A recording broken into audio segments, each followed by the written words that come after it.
A massive boom echoed across the dark red skies of Zillarifia. The clouds parted like torn paper as a human escape pod cut through the atmosphere, leaving a burning trail behind it. The pod smashed into the desert ground with a heavy crash, sending dust and glowing crystals flying in all directions, hidden behind a jagged rock.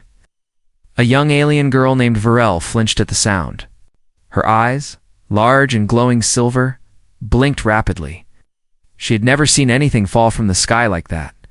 She was part of a minor healing tribe trained to take care of sick villagers, not deal with falling fire pods. But her feet moved before her mind could decide. She ran toward the crash site. The pod was cracked open, smoke rising from the panels. It hummed softly, damaged but still glowing with human tech.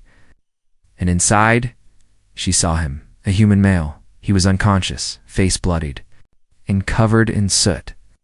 His skin was pale, his body tall and strong-looking, though now burned and trembling. He wore a torn uniform that showed the emblem of the Terran Peace Corps. She had only heard of humans in old stories. Most said they were dangerous. But this one looked ... broken. Her hands shook. "I need to report this," she whispered, but no. Something told her not to. Instead, Virel called her hover beast, dragged him carefully from the wreckage, and brought him back to her hidden medical tent at the edge of the canyon. The human lay on the table now, covered in a thin blanket made from soft animal skin. His breathing was shallow. His wounds needed cleaning. She prepared warm water, herbs, and a cloth. She told herself this was only medical duty, nothing more. She dipped the cloth and gently wiped his face. His skin twitched. She paused, waited. No. Movement. She moved down to clean the burns on his chest. The fabric of his uniform was already burned off in places. Strange symbols were tattooed over his ribs. She didn't recognize them. Were they sacred, tribal, or military? She cleaned carefully, making sure not to hurt him. But when she moved lower, wiping near his waist, the blanket suddenly twitched. She froze. Her heart skipped a beat. Was he awake? No, his eyes were still shut. But the movement had been real. She looked under the edge of the blanket, just a little, and her cheeks turned blue with embarrassment. What is that? She stepped back, breathing fast. Her species didn't have anything like that. She wasn't prepared for it to move again. She covered her face, flustered. It's nothing, just a muscle reaction, she told herself. Still, her tail curled in nervous confusion. She had read about human biology in old scrolls, but nothing had prepared her for this. That night, she couldn't sleep. The human stirred in his rest, groaning softly. Once he whispered a word in his language, home. She sat beside him, watching, wondering what kind of world he came from. Why was he alone? Why here? Then something stranger happened, as she wiped sweat from his brow again. Her fingers accidentally touched his bare temple. Suddenly, a pulse of warmth traveled through her body, like a flash of memory that wasn't hers. She saw images. Brief, fuzzy, a giant blue ocean, a metallic ship, laughter, screams, fire, and then her own face, her face in his dream. She yanked her hand away, gasping. What was that? She looked at the human. He was still out cold. Now, she was scared, not of him, but of what just happened. She had touched minds with him for just a second. That was not normal. That was something ... ancient. Her people believed in such events. They called it mind echo. It only happened between souls that were tied together by fate? No. It had to be a mistake, right? Just before dawn, Virel heard the buzz of a flying drone outside. She peeked through the tent flap. A scout from the Central Medical Tower was searching the canyon, likely looking for the pod crash. If they found the human, they'd take him and dissect him. That was the law for outsiders. She looked back at the man lying in her care. His lips were dry, his body still weak, but something inside her chest tightened. She had only meant to clean his wounds, to be a healer. But now she felt responsible for him, and something beneath that blanket stirred again, reminding her that this wasn't going to be easy. Not at all. Virel stayed awake the whole night. The canyon winds howled outside her tent. But her mind was louder. She sat near the human's side, legs pulled close, her wide silver eyes fixed on him. Every time he breathed, she listened carefully, making sure the sound didn't stop. The strange images that flashed in her mind when she touched him still haunted her. They weren't just memories. They felt real, like she had lived them through him. And then there was that twitching blanket again. She shook her head, cheeks warming. Focus, Virel. You're a healer, not a dreamer. Morning light broke through the fabric of the tent, soft and orange. She prepared a fresh mix of healing paste and began to treat the cuts across his arms. His body was strange, hard muscles, yet soft in places, warm to the touch and covered in light hair. It's not like any species she'd ever treated. She moved to his ribs, gently applying the thick salve. But as her hand slid closer to his waist, his body reacted again. His skin twitched under her fingers, not like before, but more controlled, more aware. She paused. His eyelids fluttered. Was he waking? Her heart raced. Can you hear me? She whispered in broken galactic common. No answer. But then his lips moved. A breath, a word. Don't. Stop, she blinked. Had he really said that?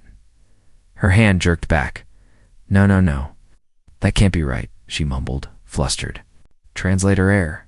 Yes, that's it. But still, her fingers tingled, the same way they had when she touched his temple the night before.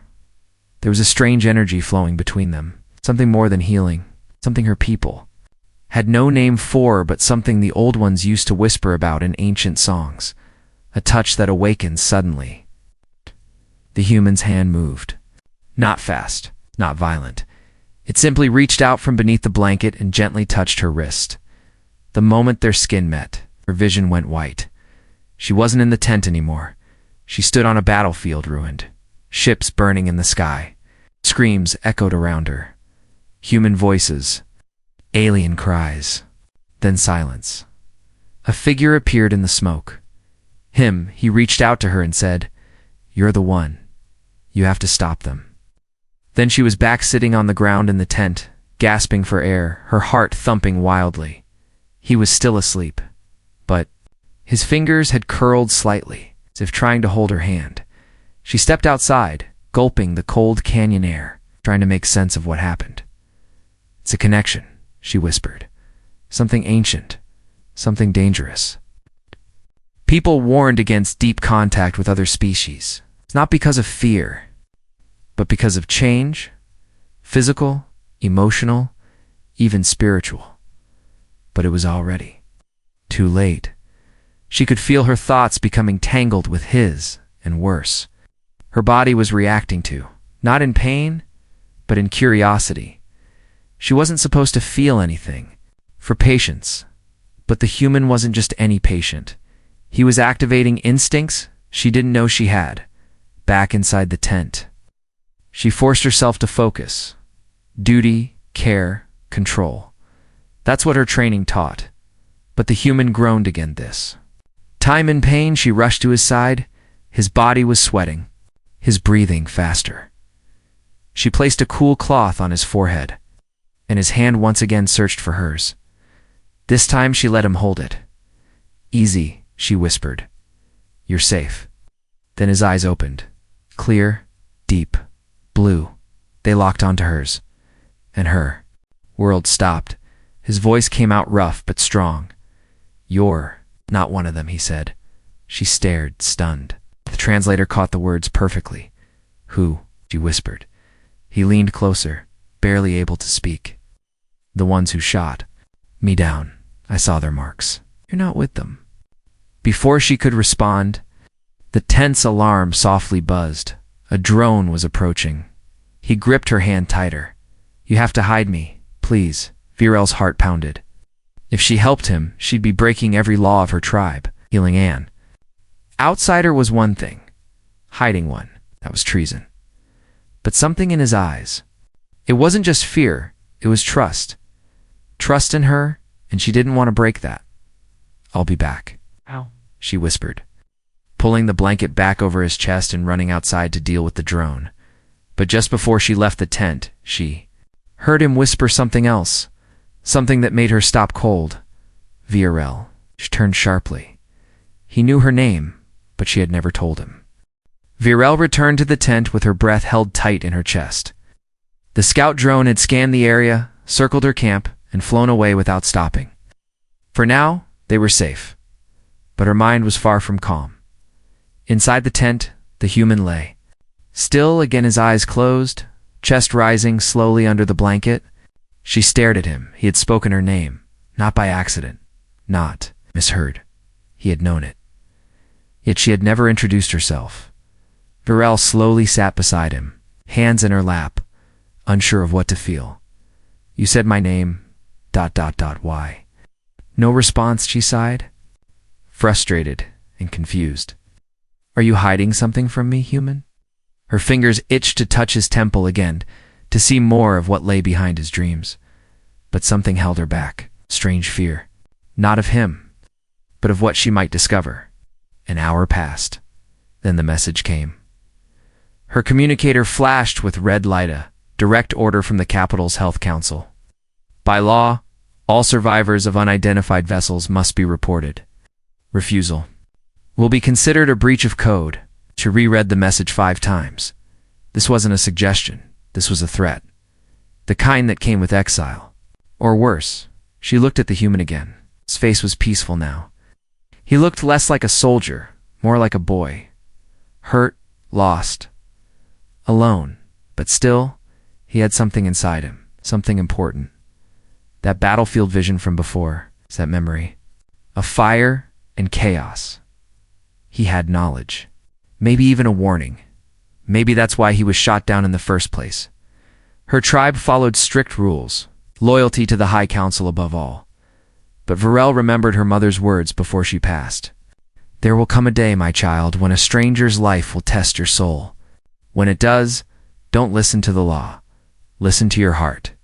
Was this that day? She reached for the communicator, hesitated, then turned it off. Silence filled the tent. A silence that felt heavy with choice. Suddenly, the human stirred again. His eyes fluttered open. "You didn't report me," he said weakly. She froze. "How did you?" "I just know," he whispered. "I feel what you feel. Not everything, but enough." Her hands trembled. "That's not possible." "It is," he said, struggling to sit up slightly. "You touched me. You saw the battlefield." Heart skipped. "Then it was real? The visions?" He nodded. "You saw my name too," she added softly. "Yes," he replied, "but not from the vision. From before. ... Long ago. Before." She asked, confused. "We've never met." He looked into her eyes with painful clarity. "Not in this life." VRL's mind raced. She wanted to believe it was nonsense. Delirium. But deep inside, something told her it wasn't. There had always been stories of soul bonds across stars. In time, she thought they were fairy tales. But this felt too real, too intense. Before she could speak again, the tent curtains snapped open.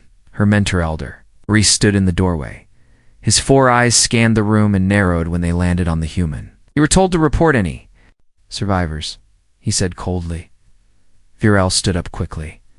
"He's badly injured. He poses no threat." "Silence," Maris snapped. "You've already broken the code by bringing him here. It's not like the others. There's something he's..." "Human VRL," the elder growled. "You know what they did to our cities during the War of Sevens? I will inform the council." "No," she whispered, stepping between Maris and the bed. "Not until I understand what this bond is." The elder's eyes went wide.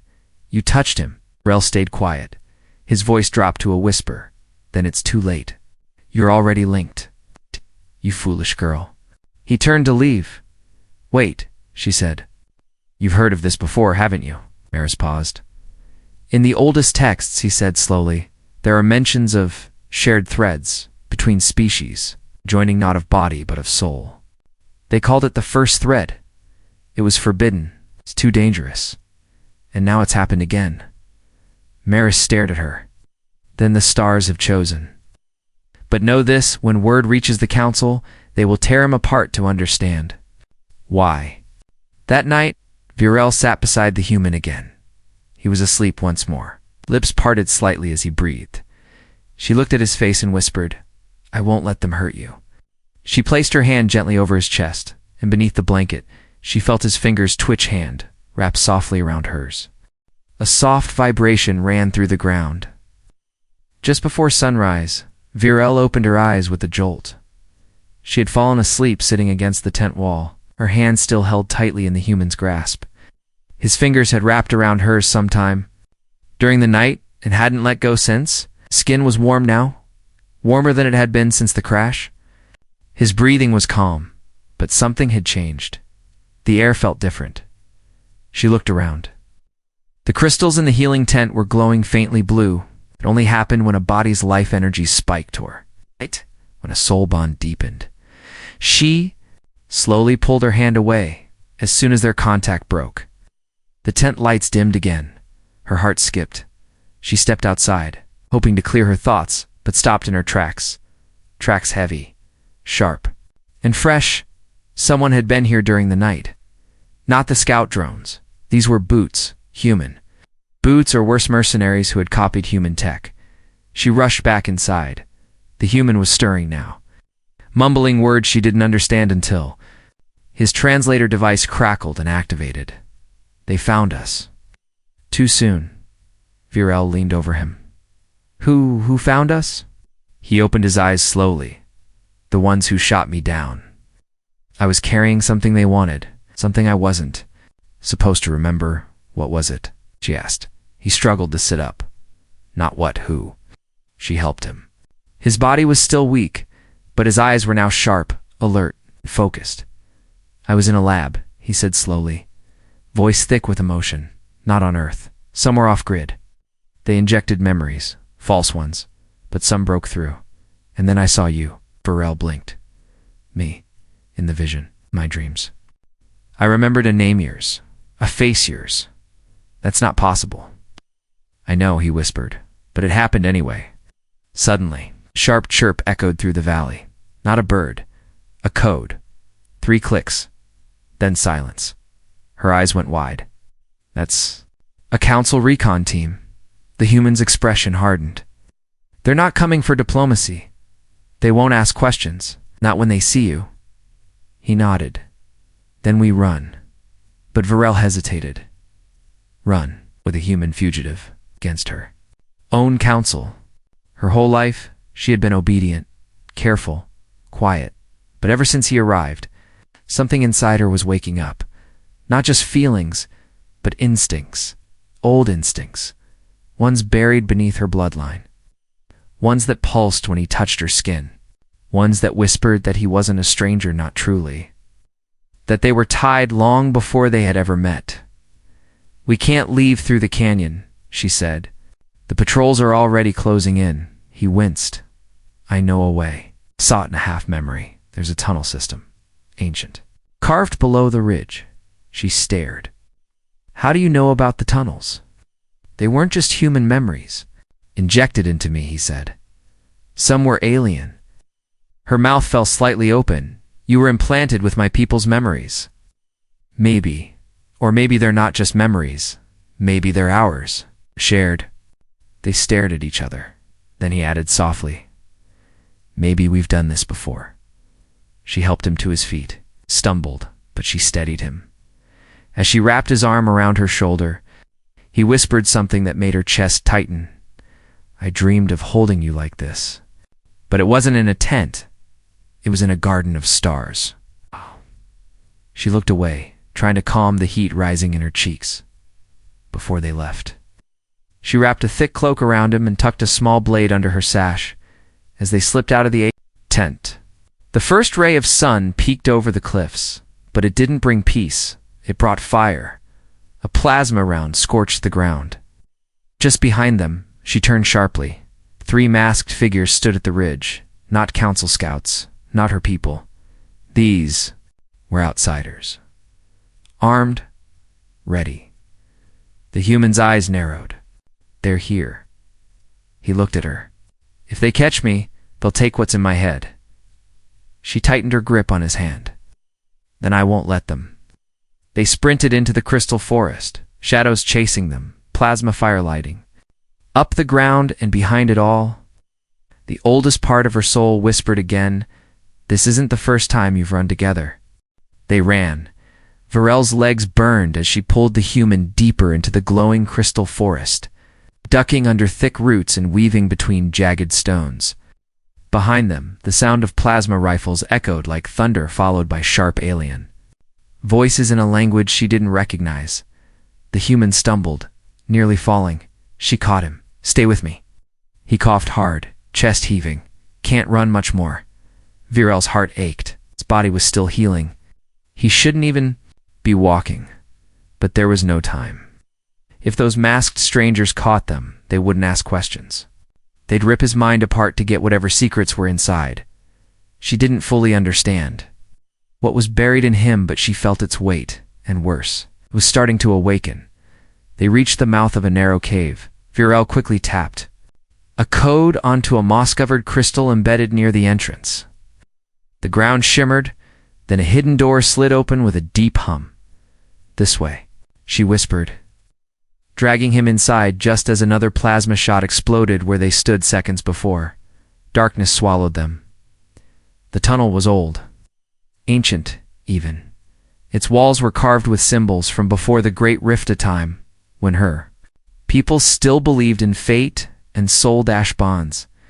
She hadn't believed in such things before, but now she couldn't ignore what her blood was telling her. She guided him through the winding paths, deeper underground, until they reached a hidden alcove. It was quiet, safe.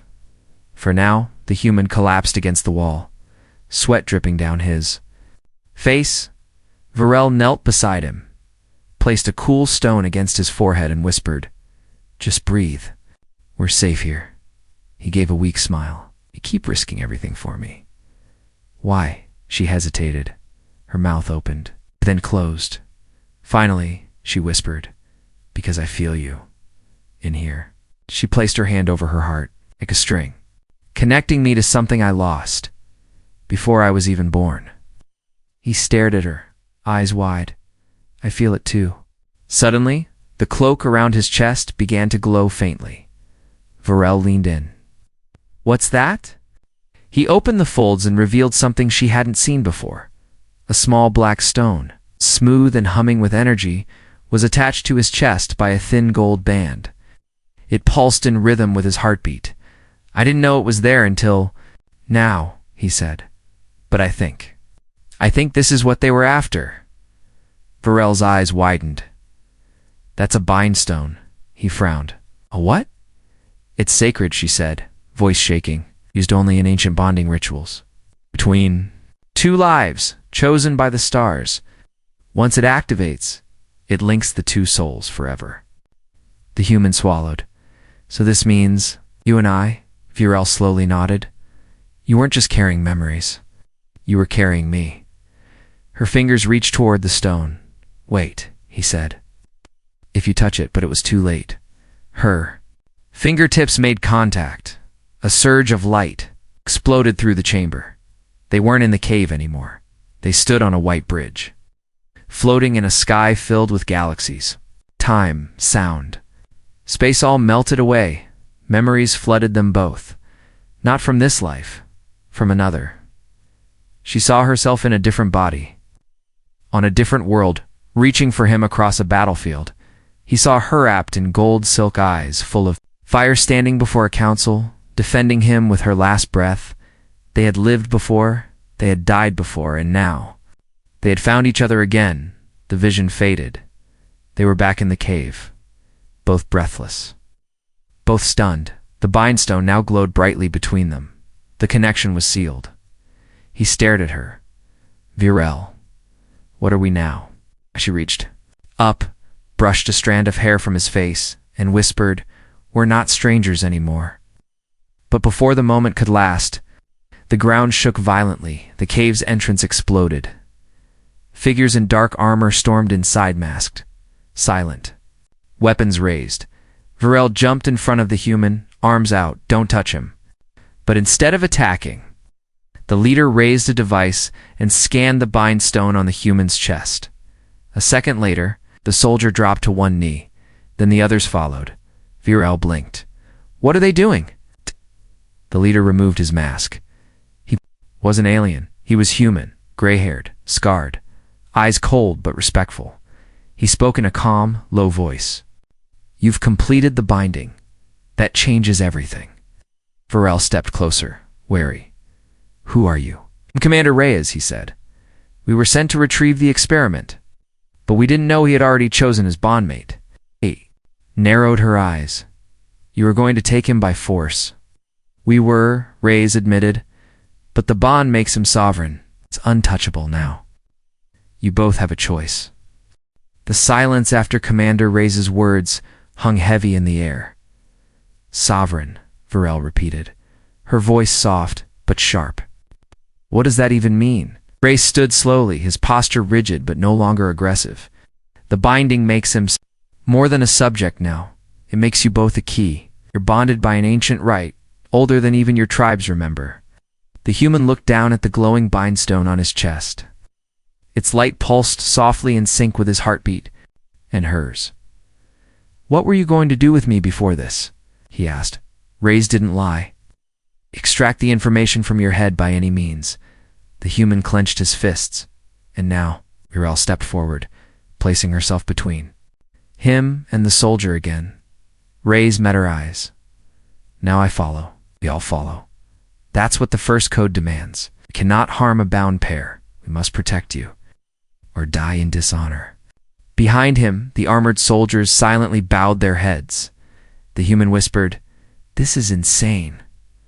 "No," Varel said, "this is fate." They spent the night in an abandoned crystal shelter, one of the old meditation sanctuaries beneath the canyon. Varel sat beside the human, while Reyes and his soldiers formed a perimeter outside. The fire crackled gently. The walls shimmered with reflected light.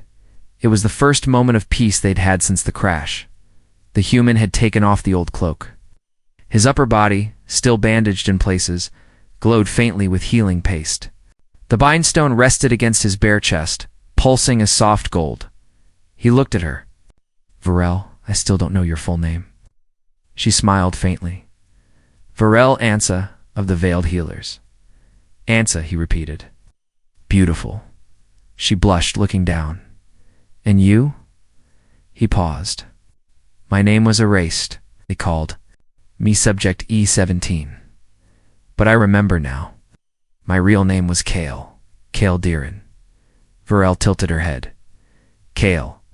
That was the name I saw in the vision." He nodded slowly. "Then it's real." "We've done this before, haven't we?" "Yes," she whispered. "Different bodies, same souls." A long silence followed. Then Kale asked quietly, "Do you remember how it ended?" She looked up, sadness in her eyes. "You died, protecting me. You stopped them from taking the bindstone in that life too, but I couldn't save you." Kale placed a gentle hand over hers. "Maybe this time you did." Suddenly, the bindstone flared. Their minds connected again, deeper than ever. Before and together. They remembered not just one life, but many. They saw a temple under twin moons, where they first kissed as warriors. A rain-soaked battlefield where she healed him with her last breath. A golden palace where they were crowned together, only to be betrayed by their own council. Each time, they found each other. Each time, fate tore them apart. And now, one final chance. The vision faded. Kale gasped.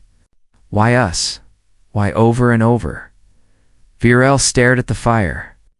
"Because what we carry is more than love. It's a message." He turned to her. "A message?" She nodded. "The bindstone isn't just a bond. It's a memory keeper. A vessel. That's why they wanted you. The council doesn't just fear you, they fear what we've always known." "What do we know?" he asked. She looked into his eyes, her voice steady. That together, we end wars.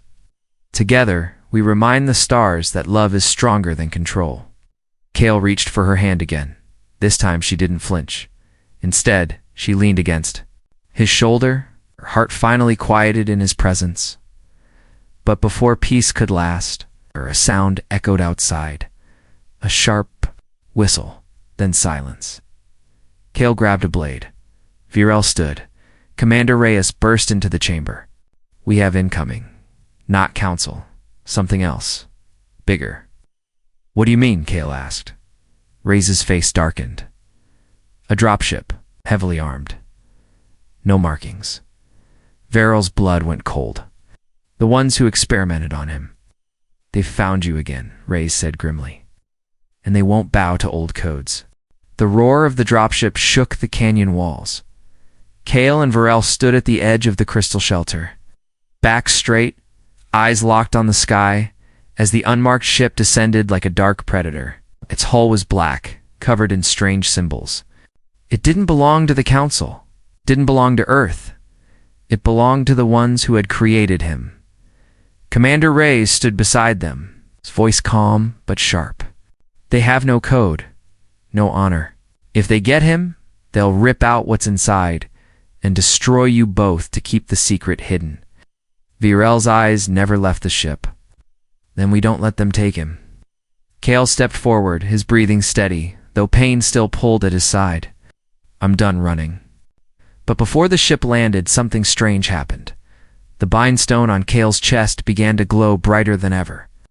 It pulsed faster, hotter, until a beam of light shot straight up into the sky like a flare. Reyes shielded his eyes. The Virel gasped. It's reacting. To them, Kale fell to one knee. His hands trembled. I can hear them, he said. Hear who? Virel asked, kneeling beside him. The others, Kale whispered. Ah! The ones who came. Before. Past lives. Past bonds. They're speaking through me now. And then, his voice changed.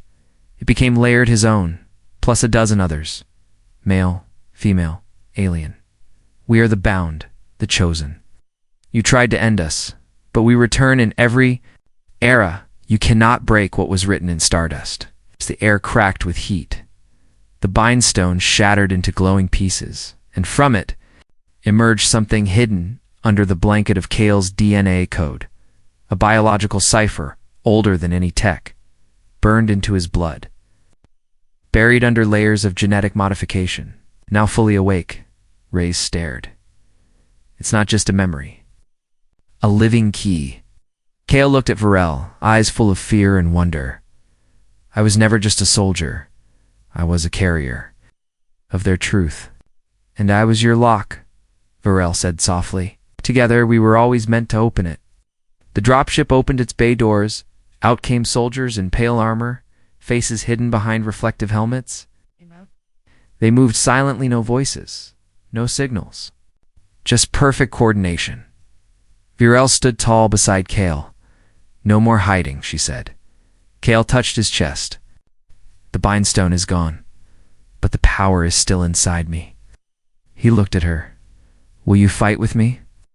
She reached out and clasped his hand. In this life, and every one that comes after. The enemy forces charged, blades drawn, rifles raised. But as they reached the shelter's edge, a pulse of golden light burst from Kale's body. It was like a heartbeat from the stars.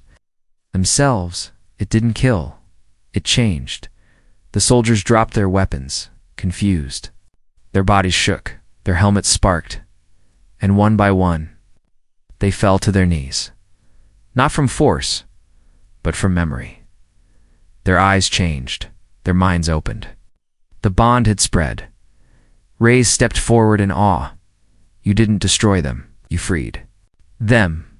Kale stood taller, energy swirling faintly around him. I was made to be a weapon, he said. But the bond made me human again. Looked at Virel, and you made me whole. The wind died down. The enemy ship shut itself off, and silence returned. The war was over. Not with blood, but with truth. Days passed. Virel and Tail stood together under the twin suns of Zalira, -5, watching the new dawn. He was fully healed now, stronger, but softer too. The bond had changed them both. "What will we do now?" he asked. She smiled. "Whatever we want." He chuckled. I'm still not used to that answer." "We'll get used to it, mate," she teased. "You're not under a blanket anymore." He leaned in, brushing his forehead against hers. "Thank the stars for that." And in the distance, a new bindstone formed. Not from tech, but from choice.